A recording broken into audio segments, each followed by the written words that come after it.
We were told by Dems in the media that police were overwhelmingly targeting unarmed black males, when actually it was the criminals they let out who were doing most of the targeting. And data shows police were less likely to use lethal force against black than white suspects. Of course, the professor behind the study was canceled faster than Chris Wallace's corporate credit card. Good for you. I can't help it. I'm trying to fight that one. I know, I can't. I'm a jerk. That was Greg Gutfeld. What he said wasn't funny. Conservatives aren't funny. I got coworkers, colleagues, peers. I don't know what to call fellow TYT content creators here that I work with, but not really. But several of them are comedians and they know much more about jokes than I do. Anyways, I guess for Gutfeld, part of the setup of the joke was that the left exclusively cancels people and the left canceled this black man whose study shows that police are more likely to shoot white people because the left doesn't want the truth to be exposed about how the police aren't racist, you race baiters. With the punchline being, by canceled, Gutfeld means a study entitled An Empirical Analysis of Racial Differences in Police Use of Force, which was critiqued and peer-reviewed. Studies are supposed to be, and the glaring issues with the study weren't as highly publicized as the study itself.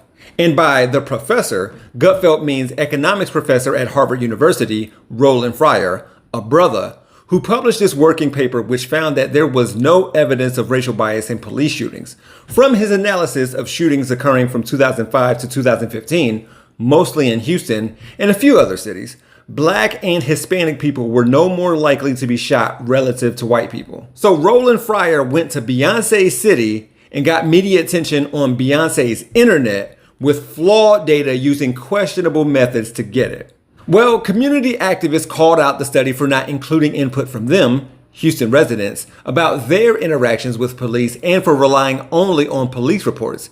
As you can imagine, the vast majority of police killings in H-Town were deemed justified by the cops. And in a blog post challenging Fryer's study, Justin Feldman pointed out that, among other things, trying to control for those that were either arrested or shot by police are kind of two different groups to begin with. But police describing suspects as violently resisting arrest needed to be examined. I mean, even I would like to see what the data would suggest if those same people were pulled over or stopped by police in black communities instead of predominantly white neighborhoods. No matter how you look at it, black people are disproportionately negatively impacted by law enforcement in America. Non-lethal police brutality, no one questions this. Not attacking when killed, not attacking when killed and not killed by rifle or shotgun.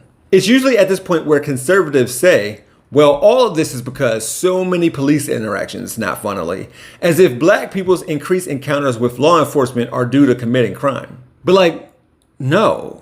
As I've talked about before, the largest ever study of alleged racial profiling during traffic stops has found that black people who are pulled over more frequently than white people by day are much less likely to be stopped after sunset when a veil of darkness masks their race.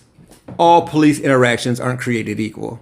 It just gets weird when people use markers for structural racism like over-policing black neighborhoods and unjustified police stops on low-level and fallacious offenses while discriminating against black people to explain another marker for structural racism in policing: fatal police encounters. And that's on Simpson's paradox. Now, Feldman went on to say, there is never going to be the perfect study because there is no objective evidence of what happens during each encounter. And Fryer himself concluded, what I hope this paper leads to is a desire for more and better data that we can use to continue to ask questions and understand the role of race in police-civilian interactions. Lastly, Gutfeld and conservatives aren't funny.